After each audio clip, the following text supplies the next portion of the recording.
Today we are grading every single Fortnite duo at the Esports World Cup. I've got a tier list here and we will be ranking them from the stars all the way down to the teams that really struggled. Now this all happened live on stream, so if you want to be a part of these videos in the future, then twitch.tv/spudzon is the place to be. But without further ado, let's get into the video. Shxrk and Vico. The key thing with grading these duos is judging the expectations. Shxrk and Vico had a very good tournament by all means. They were one of the best teams, arguably if not the best team at the tournament. I know Vico and Malibuca were the eventual winners, but Shxrk and Vico for such a large amount of it were dominant. They won their group. They were first for pretty much the whole tournament right up until the last game. So it feels harsh to not put Shxrk and Vico in the top tier, but I'm not going to. I am actually just going to put them in the solid tier. And let me explain. They played well, they had a perfectly good tournament, but they had 5 opportunities to get the win, to close out with the match point format, and they didn't take any of those chances. I know they got a 3rd and a 4th, I know they came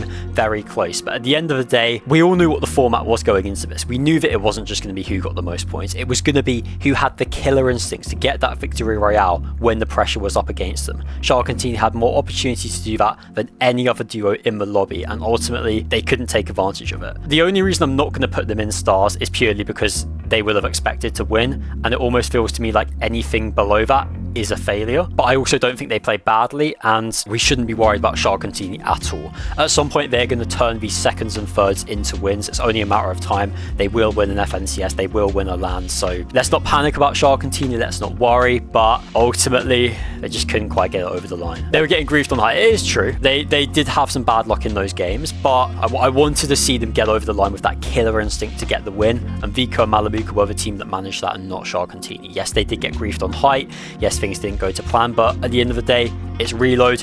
Teams do get griefed on height, that is kind of how it works, so I don't think that's something that's exclusive to Shxrk and Vico. I don't think that's something that we should be really kind of honing in on, because if we're being honest, this is something that every team has to face. Like, the point I'm making with Shxrk and Vico isn't that they were bad, it's more the fact that they were really good for 8 games straight. They were managing wins, and then when the pressure was the highest, when the lights were the brightest, in 5 matches they just couldn't manage it again. They couldn't manage a victory royale, and ultimately for a team of their quality, I do think that's the expectation, so I'm not going to put them in the top tier. However, one duo that I definitely want to put in the stars tier is Lewa and Romero. And these guys, more than any other team at this tournament, impressed me. We knew about them going in. We knew they were probably the best duo on Brazil. They, of course, came 4th, 2nd, 1st, and 1st in the Reload qualifiers. So we already knew that this is a mode that they excel at. But I don't think anyone would have predicted them to have finished 5th in the finals. I certainly wouldn't have. I did predict them to go through the group. They made light work of that. But top 5 in an international lobby with some insanely stacked teams is ridiculous. And honestly, they looked full value as well. I mentioned this in the video yesterday, but they had a 3rd and a 5th when they got to match point. They genuinely were very close to just winning the tournament outright. Both of them were solo clutching well as well. You can see that Romero had 90 points, but Lewa had 120. And by the way, Lewa genuinely should be in the MVP conversation. I've seen barely anyone talking about him for MVP. I don't disagree with Vico as the option, which I will discuss in a bit, but Lewa deserves to be in these conversations because he played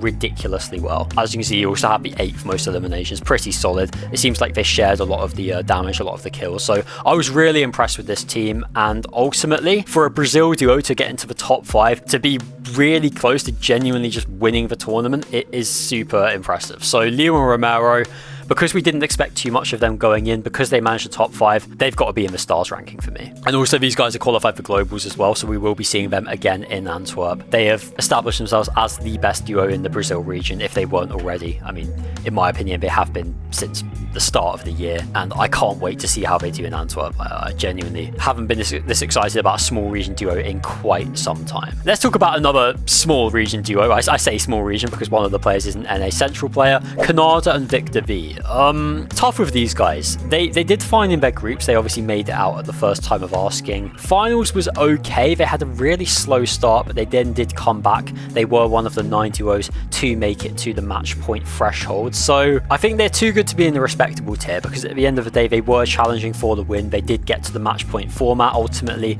couldn't quite secure that victory royale like all the other duos, but they didn't really put a foot wrong outside of their slow start to finals. Now listen, we've got to talk about about NA, we've got to talk about Cold and Rapid, and I named the bottom tier Safe Flight Home after Cold's aura soundbite when he won his group. Of course, before he crushed the keys, he was asked what he had to say to the 3 teams that got eliminated, and he said, have a safe flight home. And then he came 18th in finals with his duo mate Rapid, which wasn't a spectacular performance if we're being honest. So based on that, based on the fact that they came 18th, which out of 20 teams is ridiculous. I mean, coming first in their group, dominating in the way they did. I mean, they literally did not drop out of first in that group once during the entire 10 games.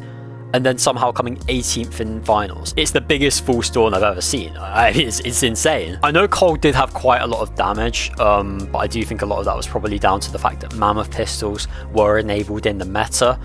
Because of that, I'm not really paying attention to damage as a whole. You'll see that when we get to a certain other duo in a minute. I just don't think damage really mattered that much. Cold was like top 9 kills, I think. I mean, he did get some decent stats in the finals. I mean, 25 eliminations is solid, but ultimately, you know, I'm more interested in the placement. And 18th place, they did kind of give up as well once the match point format hit. Of course, we had 8 games and then the subsequent 5 whilst other duos were on match point, and it felt like after that they just kind of packed things in. They kind of just didn't think they could win, and 18th is just really poor. And there's not really an argument for putting them outside of this tier. Is the grade based on performance in comparison to expectations? Yes, Phaser. Yes, it is. It really wasn't the day for NA Central as a whole. And I mean, while we're on the topic, let's just discuss Acorn and Bolts, because they finished in 20th place, dead last on the leaderboard. And I mean, if we take a look at this, they were nearly 100 points behind the team in 19th. They were so far at the bottom of the leaderboard. Honestly, I'm shocked by how badly they performed. They are the FNCS champions. They should be doing way better than this.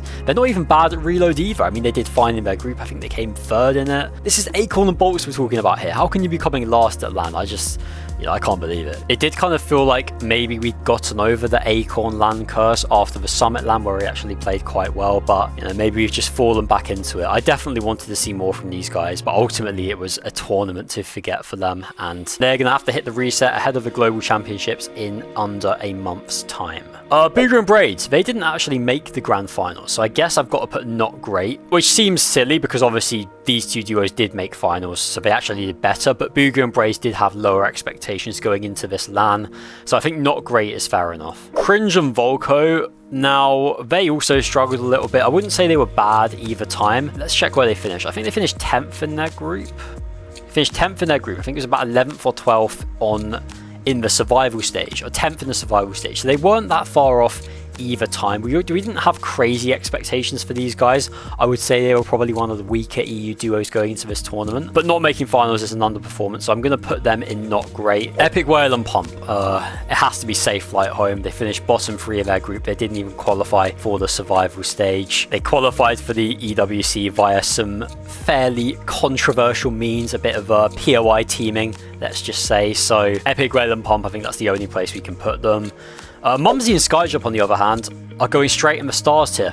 And I don't think that's a debate. I don't think that is a debate whatsoever. They were not one of the EU teams that anyone was talking about going into this tournament. They were expected to make the finals, but they were not expected to do that well, finishing 2nd overall in this tournament. I know it was in Paris, but like, you know, home advantage doesn't mean that much. I mean, this was a really impressive performance. As I said in my video yesterday, they're not even a real team. Mumsy qualified for globals with Sato. So the fact that they're able to do so well, despite the fact they haven't played together for at least a month, their chemistry is kind of lacking, is super impressive. I mean, taking a look at their stats from finals as well, Mumsy had the 4th, or I should say the joint 2nd most eliminations. I mean, Mumsy is in the MVP conversation, genuinely. He played very well. We can see he also had the most solo clutch points. Skyjump was sick for that leaderboard as well. And because we didn't expect them to necessarily win, I definitely think they have to be in the stars tier. Shino and Pablo Wingu, I'm going to say Safe Flight Home for these guys as well, purely because they made this way too difficult. They came, I believe, 13th in grand finals. Let's just check that. 13th in grand finals, which obviously is a little bit higher than some of these other teams, but again, this is one of the better EU duos. We'd expect them to be finishing in at least the top 5. They're also a top fighting team as well. Reload is literally built for them, but it does feel like since the Summit LAN, their performances have dropped off.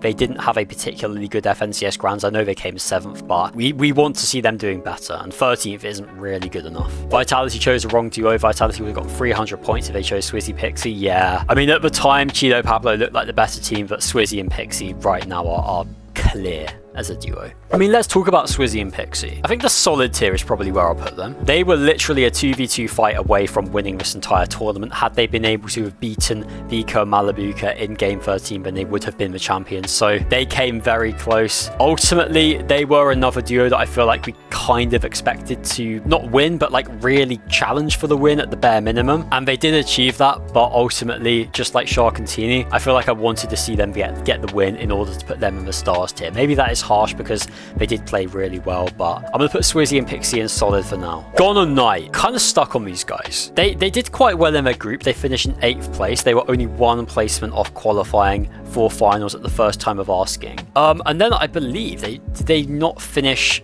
7th in the, or 9th, sorry, in the survival stage. They were very close to qualifying through. They were pretty much in the qualification range, inside the top 6 in the survival stage for the entire cup, right up until the last game. I'm split between respectable and not great. I think I'll put them in respectable purely because we didn't have crazy expectations for them going into the tournament, and also because they came so close to making it on 2 occasions. So I'll give Gone on Night respectable. I think they showed up, they proved that they're top fighters, that they're a good Brazil team, and yeah, I liked what I saw from them. It's a shame they didn't make finals. Feels sad for Coyote, not gonna lie, they won last game. Well, let's talk about Coyote now, Cohen. Let's talk about Coyote and Yuma, because they had a very up and down tournament. They started out their group really well, they then had a horrendous finish, and they ended up finishing outside of the qualification spots. Kind of the opposite in the survival stage. They started out really slow, and then they managed back-to-back wins in the final 2 games, but ended up finishing 1 point off of qualification, which is absolutely heartbreaking. So I don't really know where to put these guys. Really, they should be in a similar placement to Gone on Night, but I felt like they were way less consistent. And yes, they had those 2 game wins, but outside of that, they weren't good. So I'm going to put them in not great. Maybe that's a bit harsh, but I definitely don't think they were the best Asia team at this tournament, put it that way. I mean, at the end of the day, if you're getting 2 wins in the last 2 games and you're still not qualifying, that's because you didn't play well at the start of the tournament. We can have sympathy for Coyote and Yuma, which of course I do, but they needed to show more in the early stages of that survival stage in order for me to put them in the higher tier. So Salvatore and Yasin, the only Middle East duo that made finals, and they outplaced every single NA Central duo by finishing in 10th place. I don't know if this is controversial, chat. I don't know if this is controversial. I want to put them in stars as well. And this might seem weird. I know Shxrk and Teeny came 3rd, and Salvatore and Yasin only came 10th, but nobody expected these guys to do well going into the tournament. Nobody. Maybe outside of, you know, some Middle East ball knowers that knew how good of a fighter Salvatore was. Genuinely, I think Salva is one of the breakout players of this tournament. I mean, that guy is so aggressive, man. I mean, they were fighting everyone. Their W keying was ridiculous. It just felt like no matter who they ran into, they would just fight them. I was more impressed by the farming Matt stats. Not gonna lie, I didn't know how they finished top 5. Yeah, genuinely. Matt's farmed 5th for Salvatore, 2nd for Yasin, despite being one of the most aggressive duos in the entire lobby. That's kind of a weird quirk. A very weird stat to say the least. But listen, Salvatore was absolutely destroying players in the creative 1v1s, in the 2v2s, and he backed it up in game with his W King ability. I can't wait to see these guys play at Globals. I know they're not playing together. I know Salvatore's with Mashari. We were not expecting anywhere near as good a performance from them as we got. So fair play to them. Finishing in the top 25% of teams as a Middle East team is remarkable. So credit to them. Now, Muzz and Sphinx. I kind of want to put them in not great just because they won 2 back-to-back games in finals, but that also was whilst they were like 19th on the leaderboard. So unfortunately, they're going to have to go in safe flight home. They were good in their group. They finished in like 3rd place, but they were rooted to the bottom 2 of the leaderboard for practically the entirety of finals. It's pretty difficult not to put them in the bottom tier because at the end of the day, we expect a lot from these guys. Yes, they're not a real team anymore. Yes, Muzz is now playing with Rise, but still, I don't know. I thought they were going to be better than that. Like, don't get me wrong, this team wasn't one of the favourites going in or anything like that, but I think we can definitely agree they should have been finishing higher than where 17th or 18th or wherever it was in the finals. So maybe that's harsh. I'm going to put Muzz and Sphinx in the safe flight home tier. They weren't quite as bad as some of the other duos here. These aren't in any particular order, by the way, chat. A couple of others, Snowvax and Henchman, they finished dead last in their group, so we'll put them in the bottom tier. Alex and Reckless also finished dead last in their group, so they're going in the safe flight home tier. Rainy and Nalu, the Asia duo, failed to qualify out of their group, so they can go there. Seven and Axodaz, the Brazil duo, can also go in here. They came, I think, 19th in group 2. Salcun and Act failed to make it into the survival stage. We'll put them in here as well. Okay, chat, I've decided to add another tier at the bottom of the leaderboard. We're calling it Stinker because I feel like some of these duos can't be in the same tier as each other. I'm going to drop Cold and Rapid to Stinker and Acorn Bolts as well because, you know, I feel like some of these duos can't be put on the same level here. I mean, Snowvax and Henchman had like 0 points, I swear. Alex at least had like triple-digit points. We'll put Snowvax and Henchman in as well because they only had 45 points in their group. They were the only duo that didn't get triple digits, so hard to not put them in the bottom tier. Okay, let's keep on going. Let's talk about Khan and Faded Pigeon. Now, I would argue they were probably one of the weakest EU duos going into this tournament. Of course, they didn't play together for FNCS, so the expectations weren't too high. They ended up finishing inside the top 10. They were one of the 9 duos that made it to the match point format, which I have to say is an overperformance, so it has to be at least respectable. I think I will put solid, chat. I liked what I saw from them. It really seems like they understand reload, they understand how to play aggressively, how to play intelligently, and it's a bit of a shame that we won't see them playing together in the future. It does look like Khan is looking for alternative options because, you know, I feel like these guys work well. It's a shame that it obviously doesn't translate to Battle Royale. Mashari and Fiveold. I can't remember where they finished in the survival stage, so let's take a look. 13th. All right, okay. I mean, these two duos were splitting POIs with each other, so the fact that they came 13th and 14th isn't particularly great. I feel like they had the situation to do a lot better, so I'm going to put both of them in the not great tier. They did make it to the survival stage at least, so not a terrible tournament, but you know, none of these teams can go any higher than not great. Vase and Anon probably in a similar spot. They came 15th in the survival stage, nowhere near qualifying really, and they came 17th in their group as well. I mean, I'm tempted to put them in Safe Flight Home. I think we'll put them in not great purely because they at least did make it out of their group, but a pretty poor tournament from these guys. One OCE duo that did play really well was Z-Dog and Goofy, and I think I'm going to put them in respectable. They were really solid in their group. They came in 8th place, only 1 spot off qualification. They then made it through in the survival stage in the final possible spot, as you can see, beating out Coyote and Yuma by 1 point. Now, of course, finals wasn't particularly good. They came in 19th place. Would have been dead last had it not been for Acorn and Bolts' stinker of a showing. So I think respectable is fair. They did well to make the finals. They looked really good at times. They won games. They definitely put OCE on the map better than any duo I've seen in the past, but if you're coming in the bottom 2 in finals, you can't be any higher than respectable. Izzy and Nosif, chat. This is a weird one. I don't really know where to rank these guys. So they didn't get out of their group at the first time of asking. I believe they finished 9th or 10th? 11th, actually. They finished 11th in their group. They had no issues in the survival stage, really, coming in 4th. But grand finals ended up being really disappointing. They finished in 16th place. And this is whilst they were in the top 3 after the first 3 games of the tournament. Things were looking great. Once the match point format hit, once we had those 8 games, it felt like their heads really dropped. You can see that from their placements here. They had a 18th, a 20th, a 19th, a 12th, and a 17th. So they didn't get a single top 10 once the match point threshold was reached. So it's really tough. I mean, they started well. They showed that they're a good reload team. I think it has to be respectable because they at least made the finals, but it was a shame what happened. They were triple con, to be fair. The spawn situation at Dirty Docks wasn't great. I mean, it does make a lot of sense that they got worse once the map switched because, of course, they were uncon for Elite Stronghold and they did fine there. So I've got some sympathy for them in that respect, but at the same time, the other duos that were landing there did well. Mars and Sphinx were there and they managed 2 wins. Shxrk and Teeny, of course, had some high placements as well, so I don't think it's an excuse. I still think they should have done a bit better, and it's not like they weren't making it to the end games. Like, they just weren't getting deep enough. Phoenix and Retro, one of the purest NA West teams at this tournament. It felt like they never really got going. They weren't too bad in their group. They had a great start. They won game 2 and then they did kind of fall off a bit. It wasn't ideal for them. They of course did come dead last in the survival stage as well. I think we all had higher hopes given how good they are, given how good of a fighter Retro is, given that Phoenix is a really great player as well. It's their first LAN. They're a relatively young duo. They are qualified for globals as well, so I do feel like we're going to see them make a comeback. This wasn't their tournament. I think we can chalk this up as a learning experience, a chance to get some experience on LAN, but coming dead last in the survival stage, it's hard to put them too high. I wouldn't say there were crazy expectations for them, but I do think people expected them to make the finals at least, purely because they are an exciting team. So I'm going to say not great. Maybe that's harsh, but I think they have to go in there. So they had 3.9 average eliminations, which is higher than some of the teams in the top 6 that qualified. You can see it's higher than Salva Yassen, who are a very aggressive duo, higher than Izzy Nosif, not that far off Sky, or the exact same as Sky and Scroll, sorry. So ultimately, Phoenix and Retro, they had a couple of flourishes, they had the game win, but I did want to see a little bit more from them. Now, let's talk about Tomat and Mofu, the Japanese duo. They also did get a game win in their group, but they weren't able to qualify past the survival stage. We didn't really expect much from them. 12th in the survival stage actually isn't bad either, I'm not gonna lie, considering the lack of expectations. So I think we'll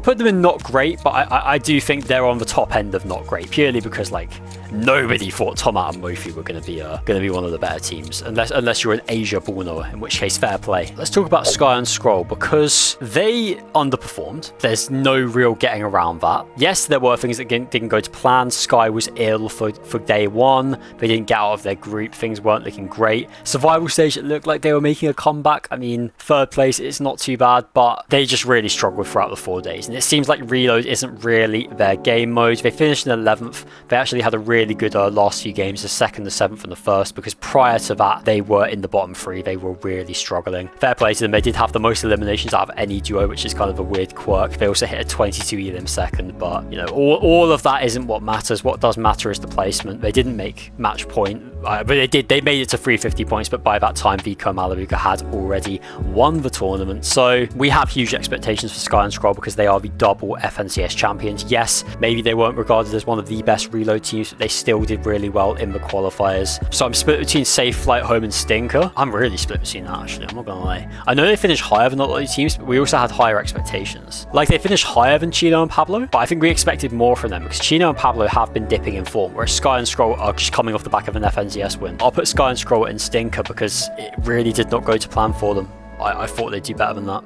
Stinker is harsh. I don't know if it is. Respectable because we knew they weren't good in reload, kind of obviously looking at their reload placements. 2nd, 3rd, and 7th is not bad. So a 2nd, 5th, and a 3rd, they didn't qualify for one of the events, but based on that average, you can't tell me that they weren't a good reload team going into this tournament. We did have high expectations for them, and I feel like it's kind of revisionism to say that, oh, like they weren't seen as one of the favorites. Yes, they weren't seen as the favorites. Yes, we were rating Shxrk and Tini and Peterbot and Pollo higher than them, but that doesn't mean that finishing outside of the top 10 is acceptable. And I think for the best duos in the world, we have to hold them to high standards. It's the reason why I've put Shxrk and Tini in solid, despite the fact that they were absolutely exceptional during this tournament. We have to hold them to the highest standards imaginable. So for me, Sky and Scroll do go in Stinker. Yapko Panzer. I think the only thing saving them from Stinker is the fact that we didn't really expect them to do well going into this tournament. They failed to make it out of their groups. They failed to make it out of the survival stage. They finished in 16th place. The weakest EU duo by quite some distance, but I feel like a lot of us did see that coming, purely because they've not played together for a little while. Whilst they were together, they were declining quite a lot. It felt like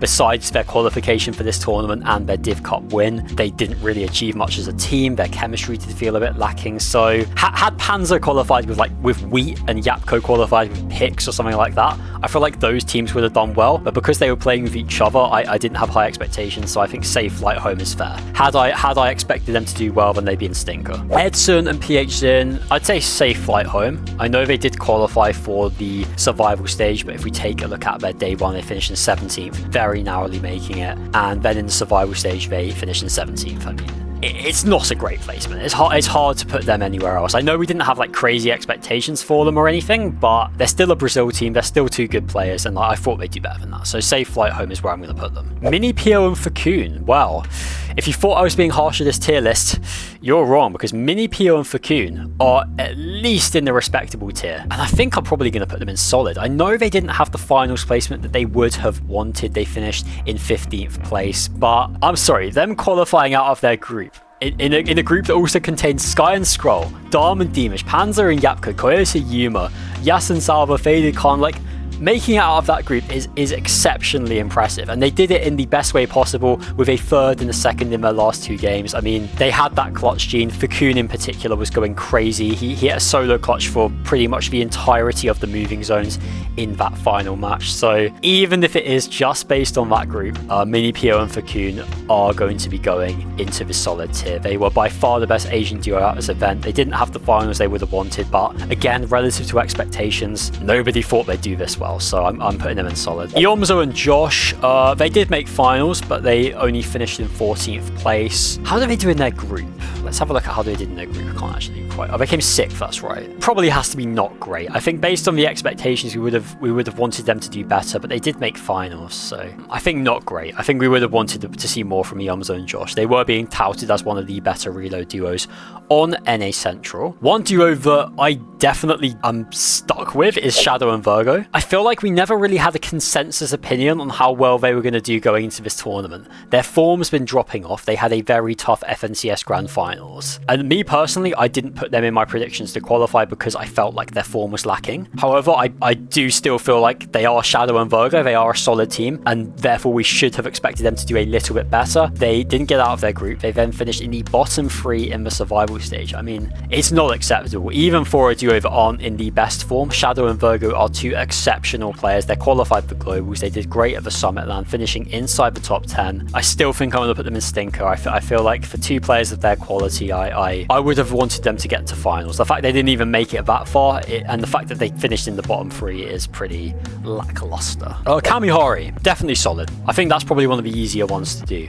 I wasn't rating Kami and Hari whatsoever prior to this tournament. I was saying that they were a duo that would struggle in reload. They only made 1 of the 4 qualifier finals, and that was the cube rifle one, which was of course a little bit controversial. So the fact that they did so well, the fact that they were in the match point conversation, the fact that they finished, I believe, was it 6th in finals? Let's check that. Yeah, 6th in finals. Very consistent all throughout. Yes, they couldn't get the win, but neither could any of these other teams apart from, of course, Vico and Malibuca. I'm going to put them in solid. I think there's an argument for stars based on the fact that the expectations were very low. Maybe that was me rather than the community. Obviously, Kami does always get the land buff, which you should never really doubt. Maybe I made the mistake doubting that, but I think solid is the fair placement for Kami and Hari.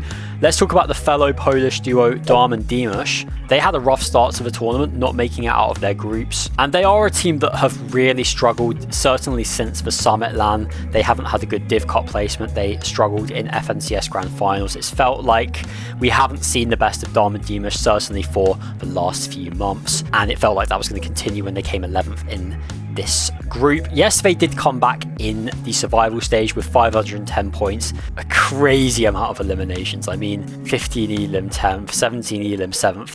They were going crazy towards the end of the tournament, and it's hard to know where to put them because they certainly improved as the tournament went on. They were also one of the teams that made it to the match point format. I think respectable is where I'm going to put them. I think we did view them as one of the duos that could potentially challenge for the win. I certainly perceived them higher than Kami and Hari. So based on relativity to expectations, I'm going to put them respectable rather than solid, even though these 2 Polish duos did have a fairly similar finals placement. Oatly and Spooks, the GOATs of OCE. I mean, seeing Oatly on LAN was a fun experience, certainly, and honestly, I was quite impressed with how they did. In their group, they played in Group 2, they didn't do too badly. They finished in 12th place, but they were in the conversation to make that top 7 for quite a lot of the tournament. They did kind of fall off in the last 2 games, but, you know, a 5th, a 4th, a 3rd, they were getting deep into the end games. The survival stage wasn't too bad either. Again, they were in the conversation right up until the end, but ultimately they couldn't quite get it over the line. I was impressed by them. I think Oatly performed better on LAN than I expected. Yes, they didn't make the finals. I think I'm going to put them in respectable, just because I didn't think Oatly and Spooks were going to do that well. I know they didn't qualify for finals. I know they didn't have a pop-off win or anything like that, but no, they did win a game, actually. Yeah, they did win a game. Sorry, chat. They won a game. They won a game at LAN. They're going in respectable. I'm not putting Oatly any lower than that. Aoxy and Jojo Fishy. These guys were definitely one of the surprise duos that qualified through NA Central. It definitely felt like a team that snuck their way in, which fair play to them. They did. They had to qualify, and they earned that fully. Things really did not go to plan for them in this tournament. They finished 17th in their group, and they only managed that by winning, or 16th, sorry, by winning the final game. Otherwise, they would have been eliminated in that bottom 3. They then came dead last in the survival stage, or sorry, second to last in the survival stage. So I think safe flight home. It's kind of hard to see an argument to put them any higher than that, based on the fact that they finished in the bottom 5 twice in a row. So they weren't really at the races. Now, for the 2 duos that I feel like you will all be the most interested in, we have to discuss Peterbot and Pollo. There's only one place we're putting them. It is stinker. Yes, they were the highest placing NA Central team, but the expectations were to win. It's as simple as that. They had by far the best drop spot situation. I mean, let's just pull up the drops. Let me show you how good their drop slot situation was. For Elite Stronghold, they had top tier training completely to themselves. If we go to Slurp Rush, they had the right side of Slurpy Swamp completely to themselves. I mean, there can't be any excuses, chat. There just can't be. They had everything. They had the situation. Everything should have gone their way. Again, they had a slow start to the tournament. This happened in the groups as well. And it's a shame because I want to see Peterbot and Pollo doing well in these lands. I want to see them competing. They are one of the best duos of all time. Peterbot is the best player of all time. We shouldn't be seeing them finishing so low. Now, I'm aware Peterbot had by far the most damage in the finals, but I feel like that's just kind of down to the Mammoth Pistol. I don't think we really need to pay too much attention, especially since he's not even in the top 10 list for eliminations. So ultimately, it's very difficult to put these guys anywhere but the stinker tier. We expect them to be winning this tournament. I nearly put them as my predictions to win. Of course, Shxrk and Tini were the duo that I was touting as the favourites, but Peterbot and Pollo, with that drop situation, should have done way more. I don't really know what needs to happen here. Obviously, they've got a month until the Summit LAN. They're going to need a reset. They're going to need to change something up because back-to-back 7ths in the FNCS Grand Finals, now not even finishing inside the top 10 in the Esports World Cup LAN. Not even finishing inside the top 10. I mean, they should be winning this thing. They should be at least in the top 3. If they finish second or third, I'd probably have them in... they'd be down here. Like, because of the expectations. We haven't seen Peterbot and Pollo at their best in really any part of 2026, and that is going to need to change drastically in order for them to have a good globals. Finally, let's finish off the list with the most obvious pick. Of course, Vico and Malibuca are going right to the top of the stars tier. They literally won the tournament.